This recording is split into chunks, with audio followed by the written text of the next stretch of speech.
राधे राधे, जय श्री कृष्णा।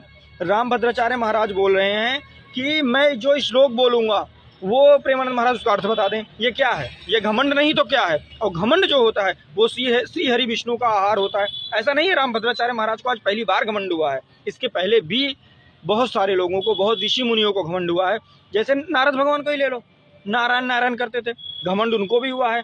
जब लक्ष्मी जी विश्व मोहिनी रूप में आई और प्रभु श्री हरि रूप में, तब इनका घमंड तोड़ा था। और मैं बताऊं आपको, एक मैं भागवतिक कथा बता रहा हूं जो रामभद्राचार्य महाराज काट भी नहीं सकते हैं, वो कथा मैं बता रहा हूं। एक ऋषि मुनि थे रामभद्राचार्य की तरह, उनसे ज्यादा ज्ञानी थे। उनको ये लगा कि मैंने कामदेव पे विजय प्राप्त कर लिया है। बहुत ध्यान से सुनिएगा, मैंने कामदेव पे विजय प्राप्त कर लिया है। अब ये घमंड उनको हो गया। अब ये नारायण भगवान को बर्दाश्त नहीं। क्यों? क्योंकि स्वजन जो होते हैं वो उनके घमंड को भी तोड़ने का काम श्री हरि विष्णु करते हैं, क्योंकि शास्त्रगत नॉलेज वाले को घमंड आ जाता है। चलिए आगे बताते हैं। अब क्या हुआ कि उनको घमंड तोड़ने के लिए प्रभु ने एक रूप धरा, एक 18 साल की किशोरी का, एक लड़की का रूप धरा। और वो लड़की ऐसी थी, हजारों अप्सराएं उनके पैरों के धूल के बराबर भी नहीं थी।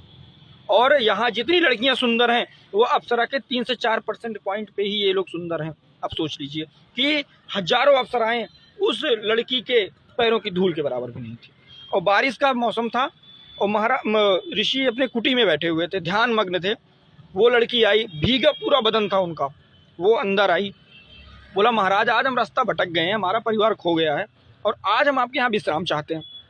अब जब ऋषि ने उनका रूप देखा तो वो रूप में ही मोहित होने लगे।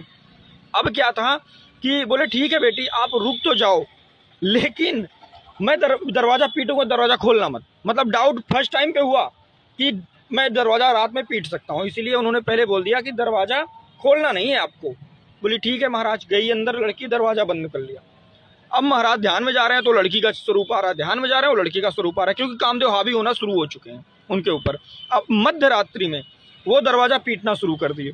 पीटते पीटते जब दरवाजा नहीं खुला है तो पहले घास फूस की झोपड़ी होती थी, सरपत की झोपड़ी होती थी, वो उसके ऊपर चढ़ गए और मिट्टी और सरपत जो खींच के अपने नाखून से हटाने लगे। नाखून फट गए और ब्लड आने लगा, नाखून से खून आने लगा, लेकिन उनको होश नहीं था। मेरे हाथ में चोट लग गई है। और जैसे वो जगह बना के जैसे कूदे हैं, श्री हरि विष्णु वहां पे प्रकट हो गए, हाथ जोड़ के खड़े हो गए, प्रभु मुझसे बहुत बड़ी भूल हो गई कि मुझे घमंड हो गया। बोला ऐसे ही घमंड तोड़ने के लिए मैं किसी न किसी रूप में अपने स्वजनों के पास आता रहता हूँ।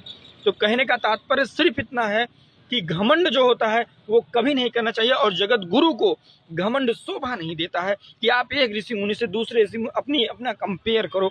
आप कहीं 5 उंगलियां बराबर नहीं है और सबकी विशेषताएं अलग अलग हैं। आप